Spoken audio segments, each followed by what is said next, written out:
So I'm here with Swamini Shivapriyananda in Ojai Valley. We met at a Sphere too, and she has absolutely inspired me, made me laugh, held me when I was crying, and I just had to talk to her on camera. I'd rather talk without the camera, but do we have a choice? Well, I want to capture, I want to share your wisdom and who you are with people, because so many people, at least I know for me, I was just introduced recently to the term Swami. And then you just shared with me that Swami is male and Swamini is female. Yeah, we're going into high Sanskrit here. That most of the people don't know, but that's okay. So what inspired you to go into what you're doing, into this faith, into this? Well, actually, I would not say what, but rather who.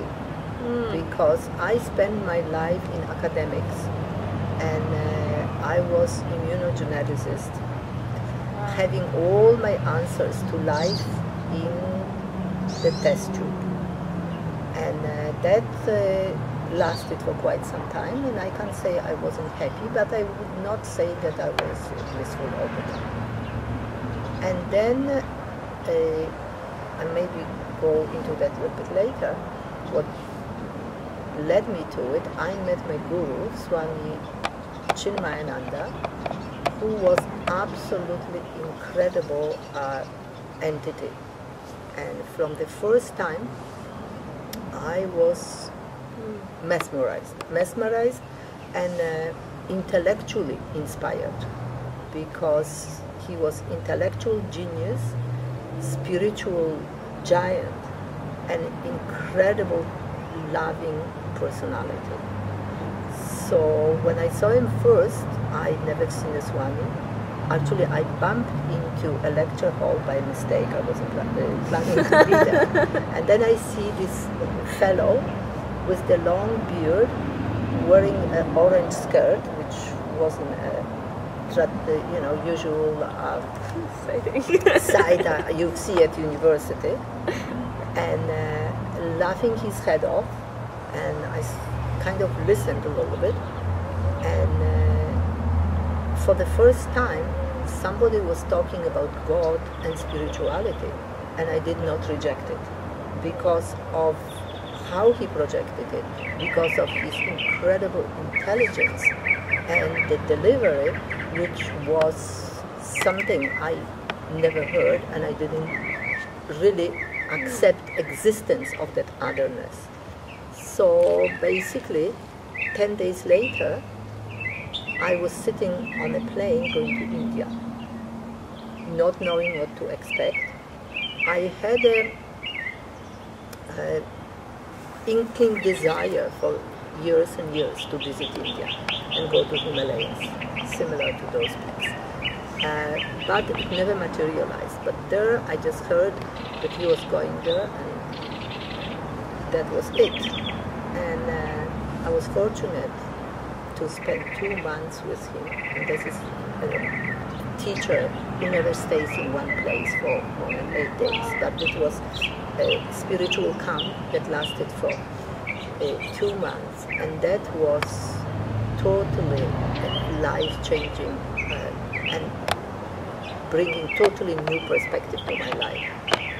And I was inspired, I was uplifted, and lots had taken place, lots had changed in my life. But when I came back, I still was wondering whether it's for me or not, because prior to it I was a non-believer, convinced by the intellectual inquiry, and God, which reads as God, was not in my vocabulary. By the time I came back, it all changed, and but I still did not fully go into it. So I was checking, I was searching, I was questioning. But a year later, I decided to go and really dive into basic questions like, what is this world that we are experiencing? What is it all about? Why am I here in this world? What is the purpose of life? Where am I heading? And how can I get there? And from the first lecture I heard from him, I knew he had all the answers. Previously, I was looking into holistic medicine, but everybody uses the word holistic and uses only fragments. When I heard him, I knew that he had totally holistic picture, and he had it all, from down below all the way to up and beyond. So I came back, and for the first time in my life, I got a job, which people call a job, because previously I was at university, and I got a government job with a fantastic setup. And then I decided that, okay, I'm going to go into different science, not the science I was in before, but I was going to explore the self-knowledge, that science of being. So I went to India for 3 years and I studied the ashram. Wow. Because Swami Shivapriyananda represents the school of yoga which is called jnana, knowledge, self-knowledge.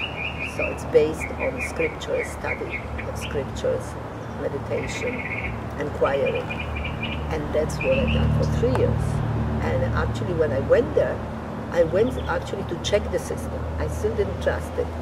And I thought, if something like this, if the self-knowledge exists, I want it for myself. And that's all I wanted to do. And he was gracious enough and open enough that there was no sense that you have to work for the mission or do something. He said, well, what do we have to do when we finish? He said, well, if you meet me on the street, maybe we'll say hello, that's all. So that's what I was trying to do, get the knowledge for myself, get the experience, and come back and do whatever I was going to do. But after I finished and I got a taste of the self-knowledge, it was just a natural unfoldment that I started teaching. Wow. So I became the, well, we call it a head of the Toronto Center. And there I have classes for adults, for children, for youth, seminars, a bit of stress management, all kinds of other aspects which are required and needed for people. So that's what's going on for now 20 years. 20, that's amazing. Yeah. And after 14 years, Swami Shivapriyananda was no more. In a Hindu tradition, we call it that he took Mahasamadhi. We don't talk about those masters dying, because actually they don't die. They tune in and merge with the totality of the universe. But he's no more, but the person who is leading the movement